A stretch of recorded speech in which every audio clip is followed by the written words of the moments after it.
아빠, 나연이 하게 하는데 이번엔 오면 안 돼? 딸이 7살이던 그 아침이었습니다. 출장 가방을 현관에 내려놓고 신발을 신으려는 참이었는데 딸아이가 그 좁은 현관 바닥에 조용히 서서 저를 올려다보고 있었습니다.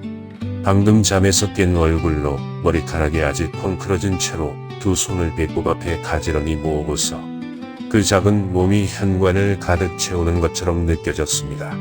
이번엔 그 세 글자가 심장 어딘가에 박혔습니다. 전번에도 물어봤다는 뜻이었고 전번에도 아빠가 안 왔다는 뜻이었으며 그래도 혹시나 하는 마음으로 또 한 번 용기를 냈다는 뜻이었습니다. 7살짜리가 그 세 글자 안에 그 모든 이야기를 담아서 저를 올려다봤습니다. 그걸 알면서도 구두에 손이 갔습니다. 다음엔 꼭 갈게. 이번엔 아빠가 꼭 가야 하는 데가 있어서. 나연이가 고개를 끄덕였습니다. 울지도 떼를 쓰지도 않았습니다. 그냥 알았다는 듯이, 들을 줄 알았다는 듯이 고개를 한 번 끄덕이고는 아무 말도 하지 않았습니다. 울었더라면 차라리 나았을 겁니다. 울면 달래드릴 수라도 있으니까요. 근데 7살짜리가 이미 다 알고 있는 얼굴이었습니다. 아빠는 안 온다는 걸, 아빠는 늘 어딘가로 떠난다는 걸 그 어린 얼굴이 이미 다 알고 있었습니다. 아이가 그것에 익숙해졌다는 것이, 제가 그 아이를 그렇게 만들었다는 것이 구두를 신는 손을 잠깐 멈추게 했습니다. 공항 가는 택시 안에서 핸드폰을 내려다보는데 나연이한테서 문자가 와 있었습니다. 아빠, 잘 다녀와. 7살짜리가 혼자 보낸 문자였는데 받침 하나 틀리지 않고 그렇게 보냈더군요. 창밖으로 한강 다리가 천천히 지나가고 있었지만 강물이 반짝이는 것도 다리 위 차들도 눈에 들어오지 않았습니다. 아무 생각도 하지 않으려고 한참을 그냥 방만 봤습니다. 가게회에서 나연이가 무슨 역할을 했는지 저는 아직도 모릅니다. 나연이가 5살이던 해였습니다.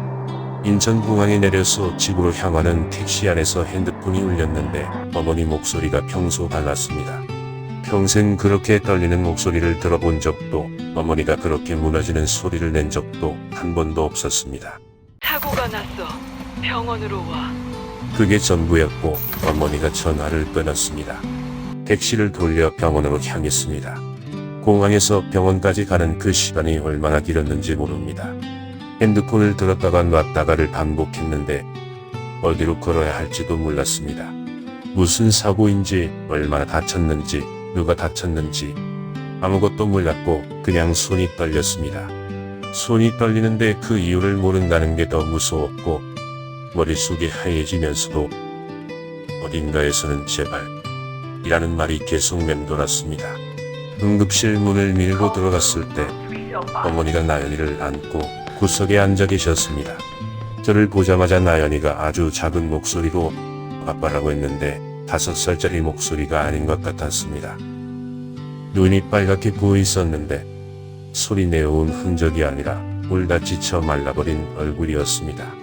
그 얼굴을 제대로 보지 못하고 아내가 있는 곳을 먼저 찾았습니다. 그게 지금도 마음에 걸립니다. 아내는 수술실 안에 있었고 수술은 6시간이 걸렸습니다. 복도 의자에 혼자 앉아 빨간 불만 봤는데 사람들이 지나다니고 어디선가 우는 소리가 들리고 복도 끝에서 방송이 나왔지만 아무것도 들리지 않았습니다. 시계 소리만 들렸습니다. 아니, 시계 소리가 들렸는지도 모릅니다. 그냥 심장 박동이 시계처럼 느껴졌던 건지도 모르겠습니다. 그 복도 의자에서 나연이가 어머니 무릎에 기댄 채 잠들어 있었습니다. 저는 그 옆에 앉지 못했습니다. 다리가 움직이지 않았는지 움직이려 하지 않았는지 지금은 구분이 안 됩니다. 그냥 멀찍이 서서 잠든 나연이 얼굴만 봤습니다. 저 아이한테 엄마가 없어지면 어떡하나 라는 생각이 처음으로 실체를 가지고 밀려왔습니다. 의사가 나왔을 때 얼굴을 보는 순간 알아버렸습니다. 말을 듣기도 전에 알아버렸습니다. 수술은 끝났습니다. 그런데 경과를 지켜봐야 합니다. 발이 땅에서 떨어지지 않았습니다. 중환자실로 들어가서 안에 손을 잡았습니다. 차가웠습니다. 겨울에도 항상 따뜻했던 손이었는데 여보 미안해. 내가 늦었어. 대답이 없었고 손을 놓지 못한 채 한참을 그냥 서 있었습니다. 다음 날 아침 아내가 눈을 떴습니다. 입술이 움직였는데 소리는 나지 않았고 입모양만 보였습니다. 나연이. 온몸에 관을 달고 누운 채로 그 상태에서도 아내가 가장 먼저 찾은 건 나연이었습니다. 괜찮아. 걱정하지 말라고 했더니 아내가 안도하듯 눈을 감았습니다. 일주일째 되던 새벽, 아내가 조용히 손을 놓았습니다. 처음 잡았을 때처럼 그렇게 차가웠습니다. 장례식장에서 조문객을 받는 동안 나연이가 내내 제 옆에 서 있었습니다. 검은 옷을 입고 어머니 손을 꼭 잡고 서서 어른들이 고개를 숙이면 나연이도 함께 고개를 숙였습니다. 5살짜리가 엄마 영정 앞에 서서 조문객을 맞이했습니다. 저는 그 옆에 서서 내내 나연이 손을 잡아주지 못했습니다. 어머니 손을 꼭 잡고 있는 그 작은 손을 봤습니다. 손가락이 얼마나 가는지, 손등이 얼마나 부드러운지, 저 손이 엄마 손을 잡았어야 했는데 이렇게 어린 것을 도대체 어떻게 이렇게 어린 것을 두고 갈 수가 있는 겁니까? 아내한테 묻고 싶었습니다. 아무것도 모르는 채 웃고 있는 영정 사진한테 그 말을 삼키며 고개를 숙였습니다. 장례를 치르고 집에 돌아와 나연이 방에 들어갔더니 5살짜리가 혼자 이불을 끌어당겨뒀고 자고 있었습니다. 숨소리가 고른 걸 보면서 이 아이를 어떻게 키우라고, 아내 없이 내 손으로 어떻게 키우라고 라는 말이 목 안에서만 맴돌았습니다. 이불 끝을 잠깐 잡았다가 놓고 나왔습니다. 거실 소파에 앉았습니다. 아내 사진이 벽에 걸려 있었는데 아무것도 모르는 얼굴로 그냥 환하게 웃고 있었습니다. 나연이 방에서 들릴까봐 손으로 입을 막고 소리를 줄여 울었습니다. 아내가 앉던 소파 자리, 아내가 서 있던 부엌, 아내가 자던 침대 옆 자리, 집안 어디를 봐도 아내가 없는 자리였고 그 없는 자리들이 전부 다 보였습니다. 소리를 삼키면서 그렇게 한참을 울었습니다. 한 달이면 될 줄 알았습니다. 한 달이 지났는데 아무것도 나아지지 않더군요. 침대에서 일어나면 그래서 그냥 누워서 천장만 봤습니다. 나연이는 어머니가 아침을 먹이고 옷을 입히고 유치원에 데려다 주셨고 저는 그냥 누워만 있었습니다. 나연이가 유치원에서 돌아와 제 방 앞에 서는 소리가 들렸습니다. 문이 열리고 들어올까 말까 망설이다가 도로 닫히는 소리가 들렸습니다. 그 소리를 들으면서도 일어나지 않았습니다. 2달이 지나면서 술을 마시기 시작했습니다. 마시지 않으면 집이 너무 선명하게 보였으니까요. 술을 마시면 윤곽이 조금 뭉개지고 아내가 없는 자리에 경계가 흐려졌습니다. 어머니가 나연이를 유치원에 데려다주고 돌아오시면 저는 소파에 앉아서 또 마시고 있었고 어머니는 아무 말도 하지 않고 나연이를 데리고 방으로 들어가셨습니다. 그 침묵이 더 무거웠습니다. 3달쯤 됐을 때 어머니가 거실로 들어오셨습니다. 언제까지 이럴 거야? 고개를 들지 못했습니다. 대답을 해. 조금만요. 조금이 언제까지야? 어머니 목소리가 점점 커지셨습니다. 정신 차려. 나연이 엄마도 없는데 너까지 이러면 어떡해? 나연이한테는 아빠가 있어야지. 그때 문 뒤에서 울먹이는 소리가 들렸습니다. 나연이가 방문 뒤에서 나와 저를 보고 있었는데 눈에 눈물이 고여 있었고 입술을 꾹 깨물고 있었습니다. 저를 무서워하는 얼굴이었습니다. 제가 5살짜리한테 무서운 사람이 되어 있었습니다. 그날 저녁 술병을 내려놓고 소파에서 일어나 욕실 거울 앞에 섰습니다. 면도를 하면서 거울 안에 저와 닮은 낯선 사람을 봤습니다. 언제부터 이 사람이 됐는지 모르겠다는 생각을 하면서 면도날을 천천히 움직였습니다. 다음 날 아침 회사에 복직하겠다고 했습니다. 일을 시작하자 미친 듯이 일했습니다. 출장이 생기면 거절하지 않았습니다. 집에 있을 이유를 찾지 못했으니까요. 나연이는 어머니 손에 맡겨둔 채로요. 사람들은 제가 일 때문에 집을 떠났다고 생각했을 겁니다. 저도 처음엔 그렇게 생각했습니다. 나연이 눈이 아내를 닮았습니다. 웃을 때 눈꼬리가 조금 내려가는 것도, 밥 먹을 때 입을 작게 벌리는 것도, 아내가 없어진 뒤로는 그게 달랐습니다. 나연이가 저를 올려다보면 아내 눈이 저를 올려다봤습니다. 나연이가 웃으면 다시는 볼 수 없다고 생각했던 웃음이 거기 있었습니다. 전화기 너머에서 목소리가 들렸습니다. 아빠, 내 생일인데? 저녁에 올 수 있어? 기대를 한껏 낮춰놓은 목소리였습니다. 이미 실망할 준비를 해놓고 물어보는 목소리. 그 목소리가 어디서 만들어진 건지 그때는 몰랐습니다. 수년간 제가 그 목소리를 만든 겁니다. 미안, 오늘 회의가 늦게 끝나서 할머니가 케이크랑 선물 사뒀을 거야. 응, 알았어. 그렇게 전화가 끊겼습니다. 도쿄 호텔 방에 혼자 앉아 창밖을 봤습니다. 그날 나연이 생일이었습니다. 12살 나연이가 할머니랑 단둘이 앉아서 촛불 앞에서 소원을 빌었을 겁니다. 그 자리에 아빠가 없었습니다. 아빠가 없는 게 당연해진 생일상 앞에서 이 아이가 무슨 소원을 빌었는지 저는 모릅니다. 물어보지 않았으니까요. 창밖을 한참을 바라만 봤습니다. 상하이 호텔에서 새벽에 눈을 떴을 때 오늘이 나연이 수능이라는 걸 떠올렸습니다. 핸드폰을 들어 문자를 보냈습니다. 오늘 수능이지? 잘 잤어? 아침 꼭 먹고 가. 보내고 나서 핸드폰을 내려놓으려다 그냥 들고 있었습니다. 잠시 뒤에 답장이 왔습니다. 응. 아빠는 지금 어디야? 상하이. 또 잠시 뒤에 답장이 왔습니다. 응. 걱정 마. 잘할 수 있어, 걱정 마. 잘할 수 있어. 수능날 새벽에 아빠가 먼저 문자를 보냈는데 돌아온 건 그 말이었습니다. 떨린다거나 무섭다거나 그런 말이 아니었습니다. 걱정하지 말라고, 잘 볼 테니까 걱정하지 말라고. 18살짜리가 상하이에 있는 아빠를 안심시키고 있었습니다. 창밖으로 상하이 새벽이 밝아오고 있었는데 한동안 핸드폰을 내려놓지 못했습니다. 아빠, 졸업식 올 수 있어? 기대를 미리 적어놓은 목소리였습니다. 미안. 그날 베트남 가해서. 아, 그래?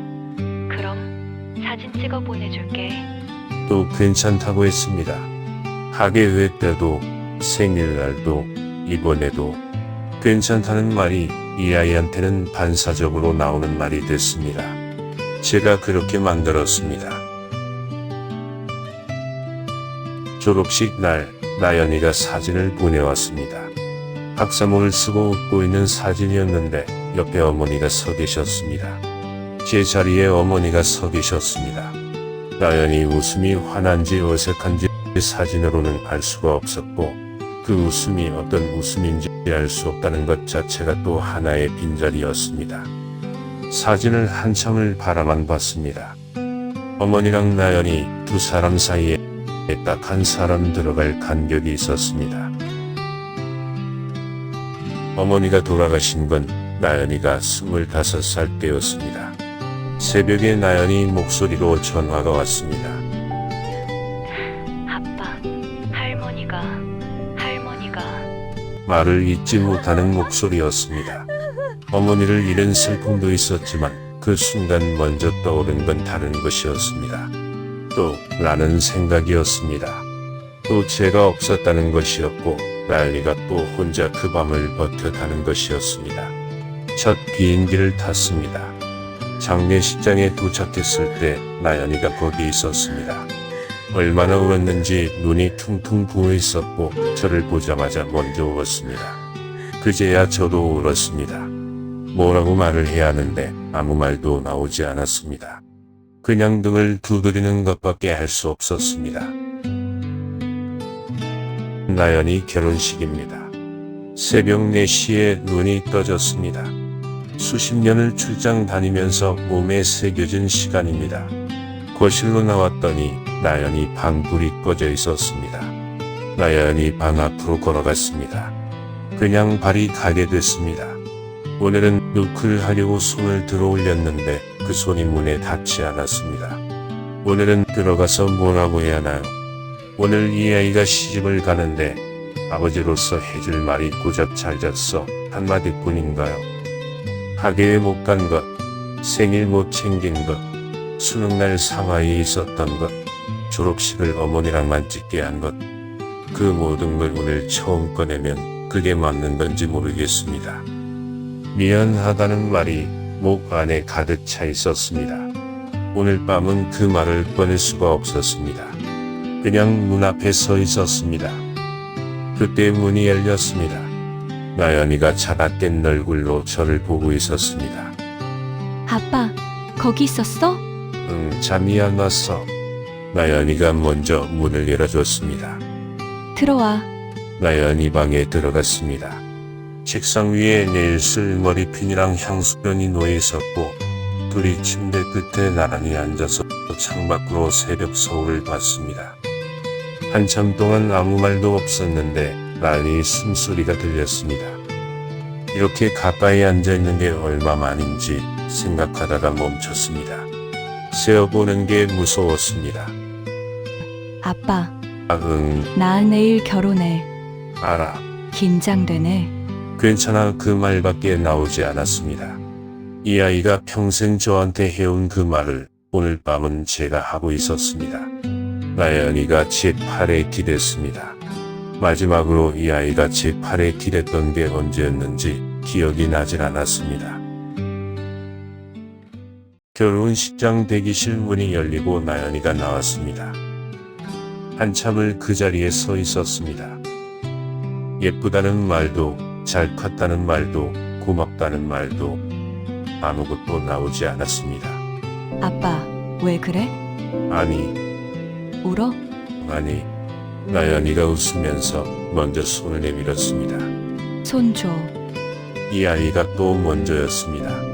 항상 먼저 손을 내미는 쪽이 이 아이였습니다. 웨딩홀 문이 열리고 음악이 흘러나왔습니다.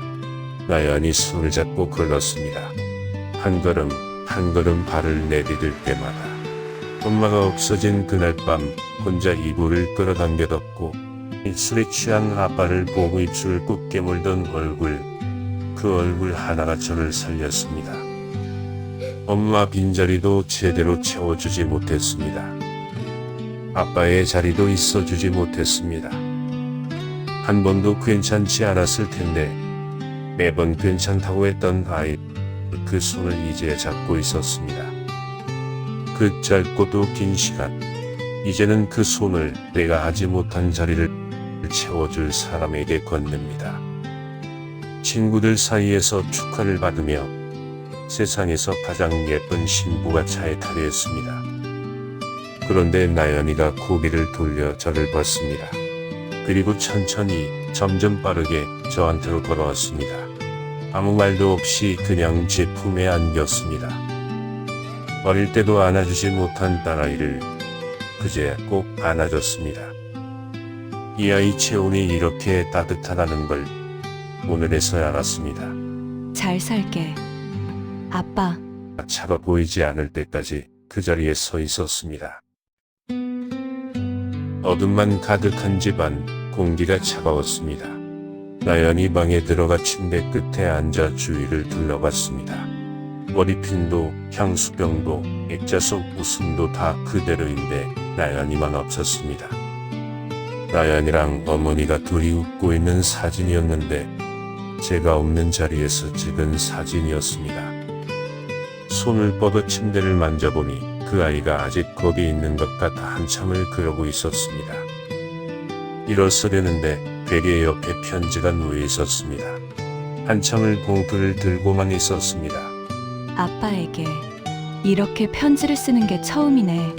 아빠 손잡고 그 길 걷는 게 제일 기다려졌어. 아빠가 많이 힘들었던 거 알아. 말 못했지만 나 다 알았어. 아빠가 나 사랑한다는 거. 나도 사랑해, 아빠. 눈물이 편지 위로 떨어졌습니다. 차라리 원망이라도 했더라면, 아빠 오늘 꼭 와야 해 하고 울면서 때를 썼더라면, 아빠 미워 했더라면, 근데 이 아이는 단 한 번도 그러지 않았습니다. 괜찮다고 했습니다. 알았다고 했습니다. 걱정 말라고 했습니다. 방안이 울리도록 소리내서 울었습니다.